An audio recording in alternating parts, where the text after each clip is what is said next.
Политиката на Соединетите Американски држави ја вознемири светската јавност. Еве да се фокусираме најпрво на Македонија. 33% наметнати нови царини се вознемирувачки за огромен дел од експертската јавност, но не и за владата. Премиерот Мицковски, дури како, еве да го цитирам, рече дека се очекувало овој потек и дека сега тоа подразбира нови можности. Голем оптимизам за нешто што во светски рамки е прилично девастирачки, пустош создава во економијата, во политички, во сите можни аспекти. Царините беа очекувани, нема тука дилема, дури ние зборевме пред месец и пол кога да снимавме последната емисија околу тоа, и јас кажав уште тогаш дека ќе има царини, и уште претходно, само кога утре дента кога победи Трамп, бев на некои телевизии, ја кажав дека првата работа што очекувам Трамп да ја направи во поглед на економските политики е да воведе царини. Не го направи тоа првиот ден, да, малку чекаше, веројатно пресметуваше, дискутираше, калкулираше, ама ги воведе царините. Очекувани беа. Сепак, нивото на царини, стапката на царини беше малку повисока од она што повеќето луѓе очекува. И тоа го гледаме сега според реакциите на пазарите, на берзите. Берзите падна само првите 2 дена за 10%, берзата во Америка, а што е огромен пад. Таков пад немало од пандемијата. Така што ова е навистина неочекувано, стапката на царините беше неочекувана, нема тука никаква дилема. Но за Македонија многу поголем проблем е тоа да се оние индиректни ефекти. Значи таа стапка од 33%. Дури да не добиевме 33%, дури да успеат сега да испреговарат да се намали тоа, да отидат на баци рака кај Трамп и да успеат да го измолат да ја спушти на 10%, нема ништо да се смени.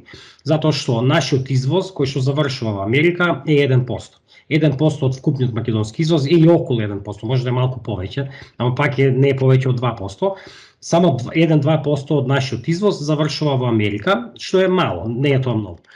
Од друга страна, извозот што ни завршува во Европската Унија е 80%. И тоа е вистинскиот проблем. Тоа што ние ќе бидеме погодени од овие царини индиректно преку извозот што ни оди во Европската Унија, кој што потоа завршува во Америка.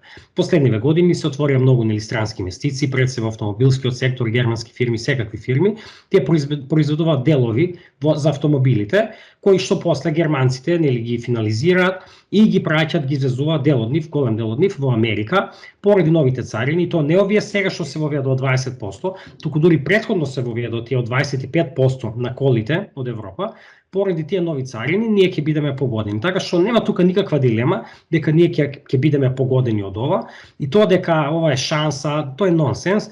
Веројатно сака малку да смири премиерот, сака да каже као немојте да паничите, и во ред е тоа. Во вакви ситуации треба да има такви смирувачки тонови, затоа што ако се направи паника, тоа е најлошото нешто, и тоа го гледаме моментално во Америка, се направи паника, и има сега поради тоа такви силни реакции и стравови од рецесија, од таа паника, не од самите царини, туку од паниката што се направи. Така што на некој начин во ред се тие смирувачки тонови, ама не треба да се лажеме дека ние ќе излеземе како победници од ова, нема шанси тоа да се случи, нема апсолутно никакви шанси. Можеби таа нивна логика е дека ако ти успеат да ги намалат царините на 10%, па затоа што не знам во ЕУ царините се 20%, ако ја извезува или во Америка царините се 20%, ако Македонија извезува во Америка, ако успеа да се договорат за 10%, можеби ќе имаме некои странски фирми ќе инвестираат во Македонија за да некој начин ги избегнат, заобиколат царините за ЕУ, ама тоа нема шанси да се случи, тоа е многу малку може да се случи затоа што фирмите не се спремни да инвестираат во оваа ситуација, така што апсолутно нема никаква дилема дека се тоа што се случува ќе ја погоди Македонија значајно, ќе ја погоди веројатно повеќе од останатите земји во Европа, но пак сакам да кажам дека според првичните резултати кои што се добиваат на база на симулации од различни модели, се чини дека ефектите не би требало да бидат толку големи. Ние правевме на нашиот институт неколку симулации, колегите ги прават веќе неколку месеци, и не само ние, многу економисти други прават такви симулации. И сите модели што се однесуваат на трговијата, кои што пресметуваат повисоки царини, па поради тоа повисоки цени, па намалено поради тоа што цените се повисоки, луѓето помалку купуваат, па има помал извоз, па има помала економска активност, според сите тие модели, ефектот би требало да биде намален раст, економски раст од околу 0,4 до 0,5 процентни поени. Што значи тоа? Тоа значи дека како сме очекувале претходно дека оваа година Македонија ќе има раст од 3%, сега ќе се очекува тој раст да биде околу 2,5%. Значи тоа е тој ефект, тоа не е некој страшен ефект. Поради царините.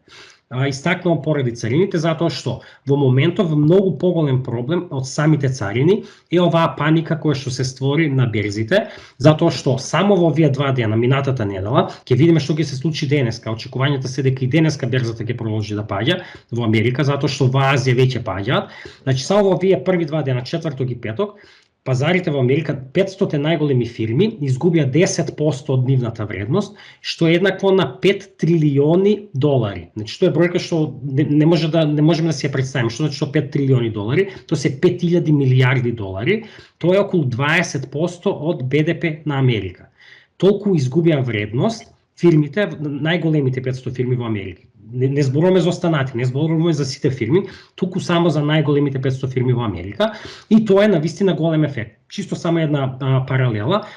Моделите кои што пресметува колкав ќе биде ефектот по глобалниот БДП од царините, обично кажува дека глобалниот БДП ќе се намали за 1 трилион до 1,5 трилион.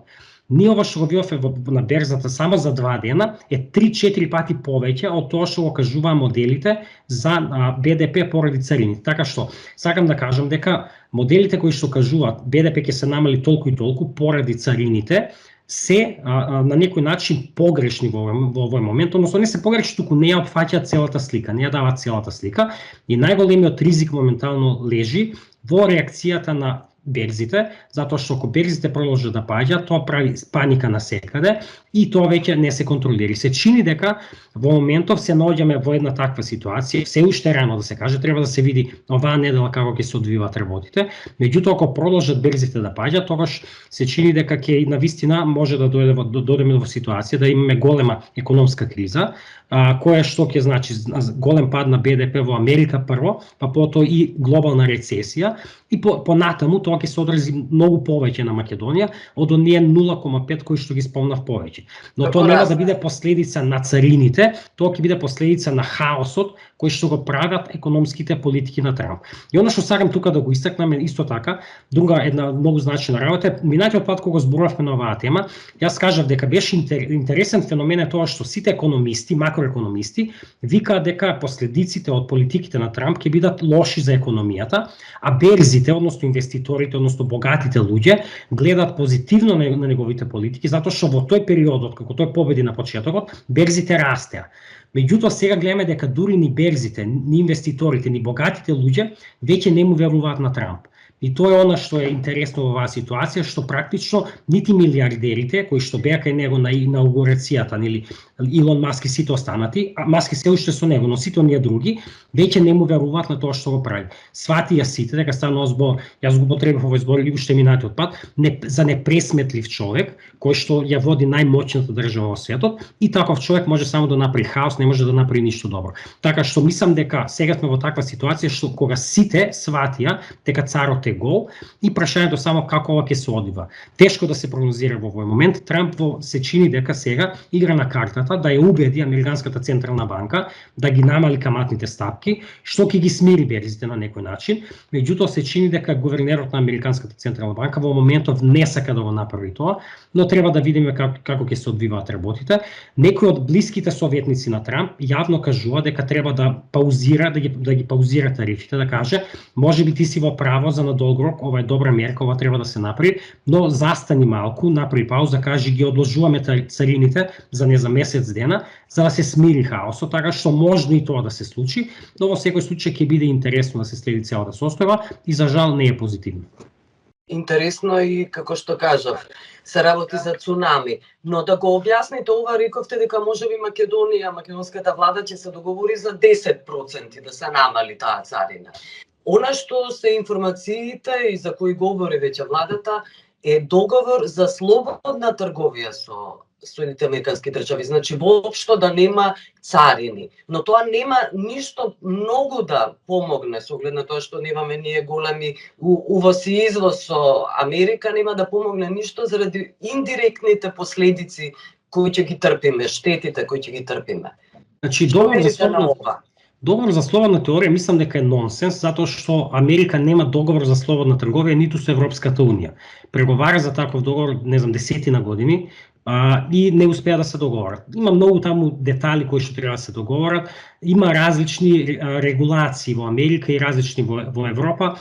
Еден од проблемите, например, беше ГМО храната, односно генетски модификуваната храна. Во Америка таа е дозволена, во Америка е дозволена, во Европа не е дозволена, европјаните не сакаат да отстапат. Така што сакам да кажам дека мислам дека е скроз нерационално да се очекува дека Македонија сега ќе склучи договор за слободна трговија со Америка. Тој не се прави за еден ден. Тоа се преговара со месеци, некогаш и со години, така што ја не знам дека такво нешто се правило. Така што мислам дека тоа е нонсенс. Она што може да се случи е да се отиде, и тоа го кажа Трамп и неговите советници, кажа дека тие се спремни да преговараат. Да. Мислам дека тоа е една од намерите на Трамп со овие царини, сега оведува такви некои високи царини за сите земји, со цел да ги натера земјите да дојдат кај него што се вика на баци рака, да го измоте, молам, не ни воведува царини, да каже во ред, чедо Божје, нема да ја воведам царини, ќе бидам добар кон вас, на некој начин тоа сака да го направи. И мислам дека нашите се спремни тоа да го направат. Знаете, Мицкоски се фалеше дека бил првиот што му аплаудирал на JD Vance во Америка, така што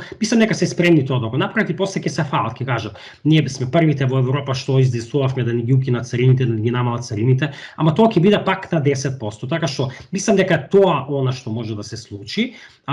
Друго нешто не верувам дека ќе се случи, но пак ќе повторам, дури да се случи тоа не го решава проблемот, затоа што проблемите од ова што се случува не потекнуваат од тие директни царини кои што ние ги добиваме, Македонија ги добива од Америка, туку проблемите потекнуваат пред се од оние индиректни царини преку Европската унија, а тука не гледаме на назнаки дека може нешто да се смири, и уште поголемиот проблем потекнува од глобалниот хаос кој што се направи моментално, кој што не можете никако да го смирите.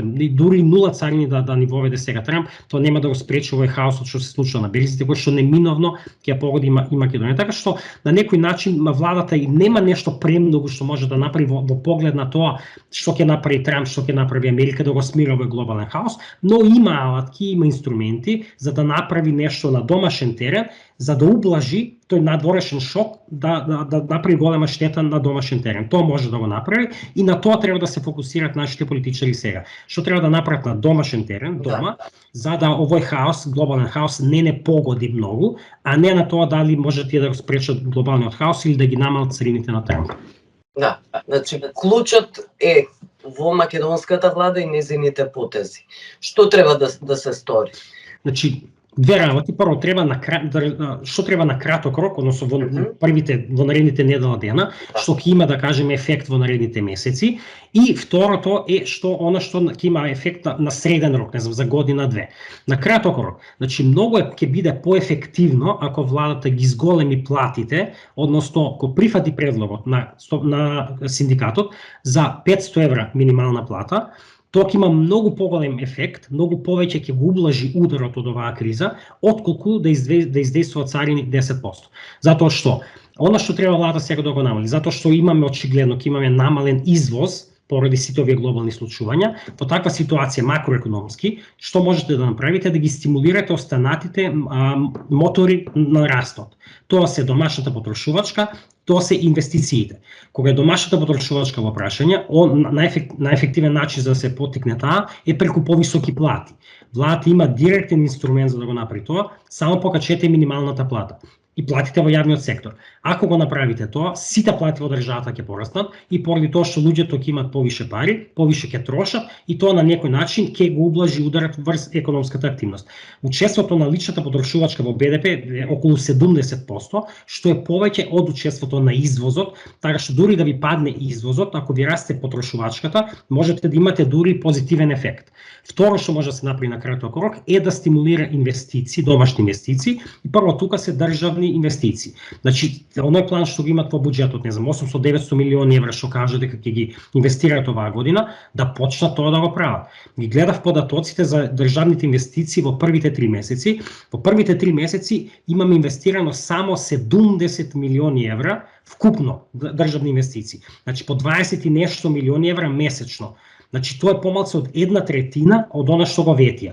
Ветија дека ќе има, не знам, 900 милиони евра за цела година, тоа значи за првите 3 месеци, тоа е поделено со 4, не знам, околу 200 и нешто, ние имаме само 70, има значи помалку од 1/3 од она што стои во буџетот. Тоа е полоши од она што го правеше претходната влада, која што сите ја критикувавме. СДСМ реализираше околу 50-60% од капиталните инвестиции, овие сега реализираат 30%. Тоа е катастрофа, не смеете да си го дозволите тоа. Така што првото, односно второто што може да го направи, што треба да мора да го направат, е да ги реализираат тие капитални инвестиции кои што им се ставени во буџетот. Значи ги имаат предвидено парите, ги имаат излистано таму проектите, почнете да ги реализирате. Доста више само, не знам, наоѓате изговори, разни теми отварат во јавноста, те војуваат со синдикатот, не знам, те ќе го менуваат, не знам, обвинителот, не знам што други теми начнуваат, ќе го менуваат, не знам, грбот на државата. А она што е суштинско за граѓаните, да се градат, не знам, патишта, железници, болници, што и да е, што веќе им е ставено дека ќе го прават, не сака да го прават. Така што второто што треба да го направат на краток рок за да стимулираат економска активност е државни капитални инвестиции. Третото, поддршка на приватни инвестиции. Го зема унгарскиот кредит. Не влегам сега во детали како сме го критикувале. Ако веќе ги имате тие 250 милиони евра што се за поддршка на фирмите, зошто не ги реализирате? А нема ништо околу тоа, значи више има пола година од како го зема тој кредит или не знам точно колку месеци, неколку месеци од како ги зема парите, нема ни едно евро реализација. Што ги спречува да го реализира тоа? Така што сега е шансата тие пари кога веќе сте ги земале, какви да се, колку и да се да имаат основа за критика, почнете да ги реализирате, дајте им пари на фирмите, нека инвестираат и тие, и тоа ќе ја крене економската активност. Значи тоа на кратко, што може да го направите во наредниве недела дена за да стимулирате економска активност. На подолг рок, она што е јасно е дека ни треба нов економски модел. Значи овој модел што ги имаме ние сега, привлекување на странски инвестиции со, не знам, ниски плати и ниски даноци и слично, и произведуваме ефтина работа, она што се вика ефтини производи со ефтина работна сила, не дава ефект. Значи овој модел сега што го имаме, нас не сведе на своевидна колонија, само даваме некои произведуваме, не знам, кабли, не знам, вакви делови за автомобили, нешто ситно што не може да го произведуваат никаде другде странците, и тоа се става, не знам, германски автомобили или какви да се, и после се извезува надвор. Гледаме сега, значи ја тој модел сум го критикувам со години. Сега гледаме дека не само суштински што е погрешен и морално што е погрешен, него гледаме дека е и многу ја прави земјата ранлива во вакви ситуации. Затоа што имаме криза кога Европската унија е значајно погодена од ова, и ние затоа што скоро целиот извоз ни во Европската унија, 80% ние таму, сме погодени, сакали или неќели. Значи не смеете толку да бидете изложени кон ниту една економија, макар тоа била Европската унија, и ниту еден сектор, макар тоа било и автомобилскиот сектор. Така што мораме да го смениме тој модел, да бидеме зависни толку многу од странски инвестиции, од извоз во Европската унија, произведување на ефтини делови за автомобили или што и да е. Мораме да имаме економски модел кој што повеќе ќе се заснова на поддршка на домашни фирми, индустријска политика, односно бирате сектори кои што ќе бидат развојот на вашата држава во наредните неколку години. Практично кажувате, Македонија како држава ќе се заснова на овие сектори. Не знам, храна, туризам, што и да е. Најбројте ги 5 сектори и конкретни политики за развој на тие сектори. И поддршка на домашни фирми. Домашни фирми со иновации. Значи, ако веќе зборуваме за храна, не да произведуваме ефтина храна, туку да произведуваме квалитетна храна, која што ќе се извезува тука во Европската унија, ќе се продава скапо. Не знам, стално го кажувам баналниот пример, овде во Австрија немате добар патлиџан, не можете, колку и да дадете пари, не можете да купите убав јабучар како што има во Македонија. Зошто не почнеме да извезуваме јабучари од Македонија, макар и со авион да ги транспортираме, како и да е, носете ги тука, продајете ги по 10 евра кило, кога ќе видат австрици или сите западњаци, кога ќе видат плокав патлиџан од 1 кило, ќе побудалат по него, ќе полудат по него. Така што, сакам да кажам, квалитетни производи, високо квалитетни производи, не само ефтини производи, а ниско квалитетни. Така што, тоа е она што ни треба, да го промениме моделот на економски раст, односно економскиот модел, да не бидеме ефтина држава, туку да бидеме квалитетна држава, преку подршка пред се на домашни фирми и избирање на кои сектори ќе бидат носителот на нашата економија во наредниот период. Така што тоа на што треба да се направи на среден рок и нели она клише дека секоја криза е шанса, ова е шансата за Мицкоски и за сите оние што викаат, ова е шансата, да имаме шанса сега. Шансата сега е да го смените економскиот модел на државата, наместо да бидеме колонија, односно ефтина земја со ефтина работна сила, да станеме квалитетна држава која што ќе произведува нешто што никој друг не произведува. И еве ова тоа ви се предлозите и сугестиите за владата и сега најважно можеби кој е поврзано граѓаните. Што треба да сторат граѓаните? Да штедат, помалку да трошат. Оние кои имаат малку повеќе пари сега да инвестираат во акции, каде бирците се тотално опустошени во овој момент, да купуваат злато, барем минимално, оние што имаат малку повеќе пари. Граѓаните треба да станат, да излезат на улица и да почнат да кажуваат.